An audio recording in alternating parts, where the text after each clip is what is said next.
Right, so today we've actually got to create a circuit being given the truth table first. So if we have a quick look at this truth table, we can see that when one of them is switched on, we're meant to give a 1, and if they're both switched on or both switched off, we're meant to give an off. Now we may already know exactly what that circuit is in a simple way, but the challenge here is to do it with AND gates, with NOT gates, and making sure that it actually works the right way. So let me just show you how you could attack this. Now this is obviously a inefficient way compared to actually having the right circuit right from the start. So I've got my two switches here, I've brought them out, and one's going to be X, one's going to be Y. Now what we want to do is we want to be able to get it so that it works the way we want it to. So first option is that if one of them is on and the other one is off.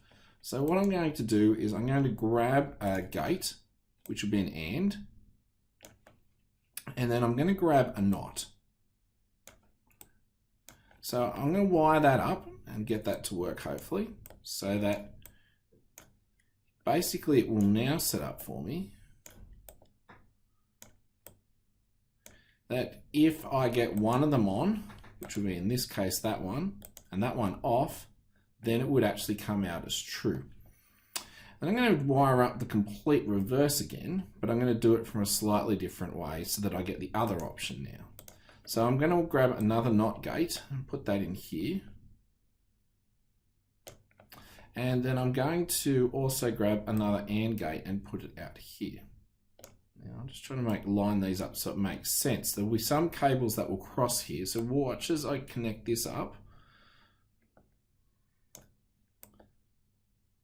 Draw that out there and then connect that in. So I've got a NOT on the other gate, and I'm going to as well draw up from here and join that one in there. So what I should end up with is this one will turn on now. If this one is off and this one is on, I get two things coming into the AND. Right. And now what I'm just going to do is just to combine them together, I'm going to grab an OR gate and I'm going to wire that up so that it joins the two outputs from this one together, and then let's just get a light so we can see it at the end. Right, so the challenge is, according to the truth table, if they were both off, the light shouldn't be on, which is what it's doing there. If one is on, it should turn on. If the other one is on, it should turn on. That matches the truth table. And then finally, if they're both on, it should be off. Now, uses more circuitry than what the other piece of circuitry that could just sit in here. And if you haven't worked it out by now, this is basically an exclusive OR, but that does enable you to do what that program wanted you to do. So from a very simple basis, we went one on and one off. In this case here, one on and one off, and then we join the two together to get that.